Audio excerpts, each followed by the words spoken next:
It was October 5, 2004, in Hotsukaichi City, Hiroshima Prefecture. A 17-year-old high school girl named Kitaguchi Satomi comes home from school at PM. She came home earlier than usual school hours in Japan because there was a final semester examination.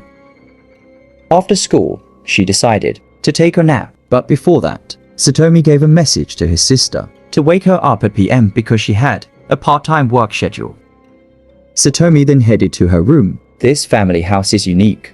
Satomi's room is on the second floor of a building in his house, which is located separately from the main building.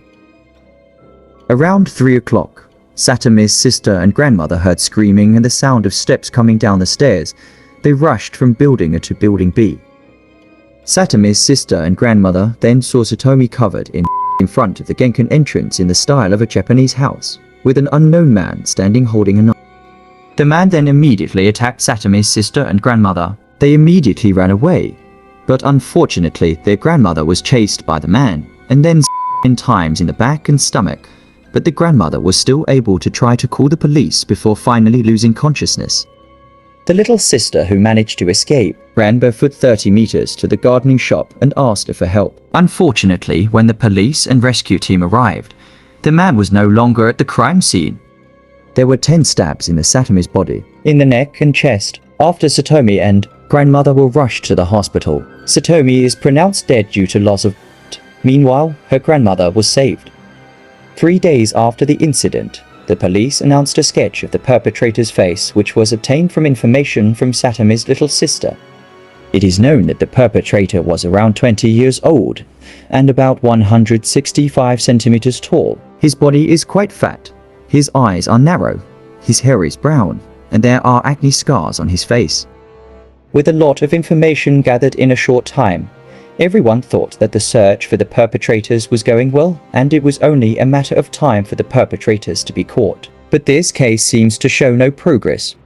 In March 2008, 3.5 years after the incident, the police announced that they would give a 3 million yen reward to anyone who found information for the arrest of the perpetrator. However, the police still did not get any solid information.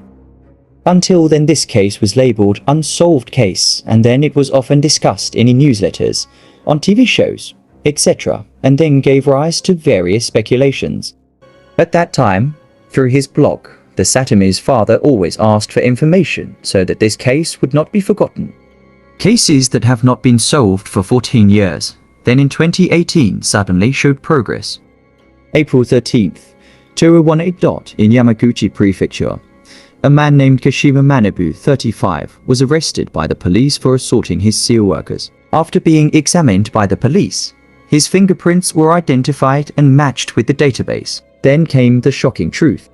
It turns out that Kashima's fingerprints matched those found at the murder scene 14 years ago. Then investigators took Kashima's DNA and matched it with the perpetrator's DNA taken from the victim's fingernails. It was then that suspicion turned into conviction.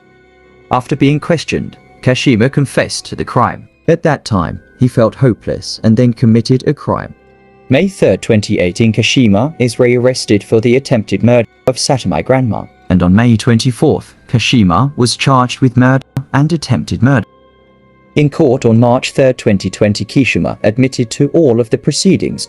In questioning the defendant on March 4th, he said, "I've been living without thinking about that incident and trying not to remember it." Kashima also said he himself deserved the death penalty, and the victims' families hoped so too. After that, on March 18, 2020, he was sentenced to life in prison and did not appeal.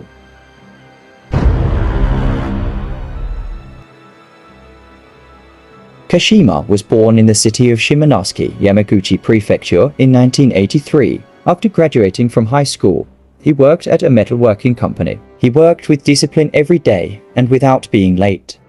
However, on October 4, 2004, Kashima, who was then 21 years old, woke up late that morning for work. He thought he would be scolded. While still lying in bed, he thought for a long time and started to hate going to work. He thought of going to Tokyo by motorbike. He bought a compass and a penknife at a hardware store. The reason he bought it was because he thought that if he went east, he would definitely reach Tokyo, and if there was a knife, he would survive in nature.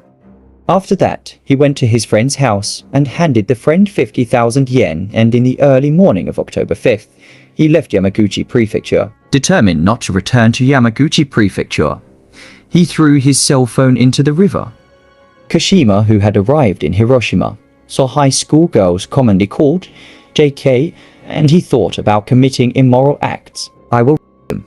I don't mind even if I get arrested, police, he thought. After that, he started looking for JK and found Satomi, who at that time happened to be coming home from school. He followed Satomi, then infiltrated his house at 3 p.m. pre-JK. Kashima, who managed to enter Satomi's room, pointed a knife at Satomi, who was sleeping on his stomach, saying, "Don't move, take off your clothes." But Satomi at that time managed to try to escape, but fell while going down the stairs.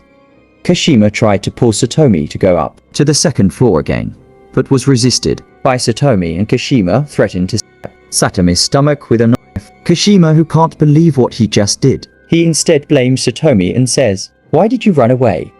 With feelings of deep regret, he did not eat, drink, and sleep for 3 days and fled to Tokyo. After that, his money ran out. He spent 5 days in Tokyo. Because he was afraid of starving to death, he contacted a friend he entrusted with money to send the money. He then returned to his home in Yamaguchi, and the knife he used to stab he kept in a drawer. He had a feeling of wanting to forget about the incident, but out of a sense of duty, he couldn't put the knife away.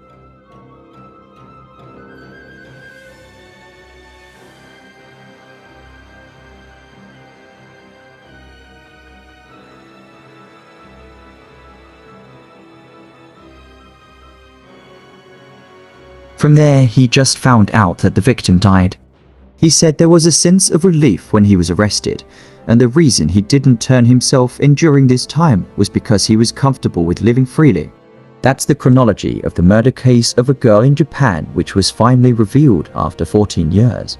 If you like and want other videos like this, please click subscribe.